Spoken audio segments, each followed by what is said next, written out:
Hey, if you were wondering where last week's episode was, ends up when I came back from the League World Championships, our editor's PC spontaneously combusted. But we're back, and on this week, Magicka Wizard Wars grants early access through Steam. Warface reappears with a release date. League of Legends had a TCG. BombGold reveals new info about its upcoming beta, and more on this week's episode of Free-to-Play Weekly.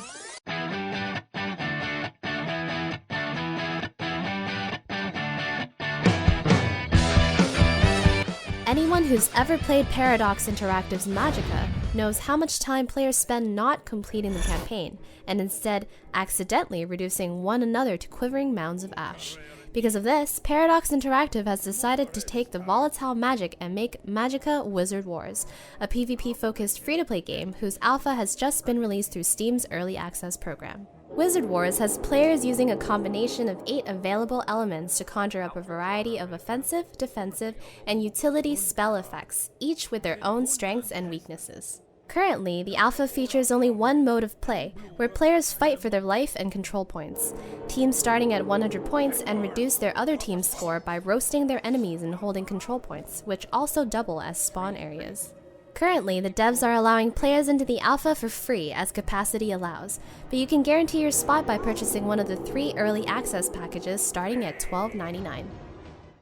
Earlier this year, it looked as though Crytek's free-to-play FPS Warface was on track to be released sometime in the summer. But after shutting the closed beta for an unannounced extended period of time, Crytek simply stopped talking about Warface and the shooter slipped from many a mind. Months passed, and now Crytek is back, ready to thrust Warface back into the public's face. As of Monday, October 21st, the slightly futuristic military shooter has gone live and can be accessed through Crytek's GFace service. Crytek has yet to speak on what improvements have been made to the FPS since the closed beta, but did release a launch trailer which bears a surprising resemblance to something you'd expect a COD trailer to look like. That is, apart from the motorcycle space helmets. A new Ask the Devs posted on the official BombGold's website may give hope to fans wondering when Snail Games' steampunk MMO would head into beta, just not this year. In the Ask the Devs, Snail indicated the first closed beta was planned to launch at the earliest in Q1 of 2014. The beta will not be first come first served, but Snail Games does not intend to give higher priority to those that sign up before the beta goes live. Beyond beta dates, the post goes on to clarify BombGold's dynamic events, which are set to trigger when players enter a specific area or complete a certain number of quests. The events are meant to be considerably harder with bonus rewards and will require players to complete clear objectives. Snail Games also responded to questions regarding publishing areas and IP blocks for BombGold, stating there will not be a country block or IP block for the North American version of BombGold Online at initial release, but we will adjust according to ensure smooth ping across the servers. For now though, players in regions outside of NA will need to connect from abroad in order to play. Riot Games recently had a bit of their internal development leaked, which revealed an exploratory attempt at creating a trading card game based on their ever-popular League of Legends universe. A hacker managed to take over the Twitter account of Riot's president and co-founder Mark Merrill, and swiftly went about unearthing a treasure trove of images including a placeholder login screen and various deck card templates relating to a standalone TCG titled League of Legends Supremacy. According to the hacker, Supremacy was a completely standalone game that was apparently fully completed, but never released. The hacker went on to say he'd upload even more images of Supremacy, including full card images, unless Mark Merrill emailed him not to. An hour later, the hacker apparently had a change of heart and stated that he'd decide to give Mark his Twitter back. Shortly after, Merrill regained control of his Twitter account and promptly deleted the offender's tweets.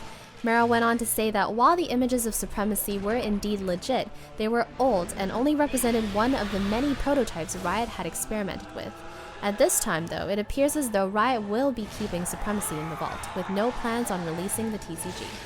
While the tweets may be gone, interested viewers can still check out the leaked images in the full article on MMOBomb.com. Blizzard's MOBA has been going through an identity crisis since it was originally announced as Blizzard Dota back in 2011 at BlizzCon. Around the time of the announcement, League of Legends had begun to hit its stride and Dota 2 was clearly picking up steam. One thing led to another, and after a legal dispute over the use of the name Dota resulted in Blizzard Dota having to rename itself as Blizzard All-Stars. News on the MOBA's development went silent. Now, only a few weeks away from BlizzCon, Blizzard's All-Star has yet again shed its name and rebranded itself as Heroes of the Storm. Other than the name change, there aren't any new details concerning the MOBA. Currently, the official site only features a comedic cartoon teaser, which is admittedly super adorable. Further details will most likely come at BlizzCon, where according to the official BlizzCon schedule, Blizzard will showcase more on Heroes of the Storm in an hour-long presentation. Like All Stars, Heroes of the Storm will incorporate iconic characters from the StarCraft, Warcraft, and Diablo universes. And the game of the week is America's Army Proving Grounds.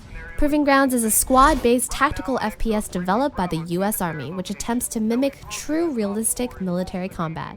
Powered by Unreal Engine 3, the FPS offers impressive visuals and encourages players to work together in order to complete the objective-based scenarios.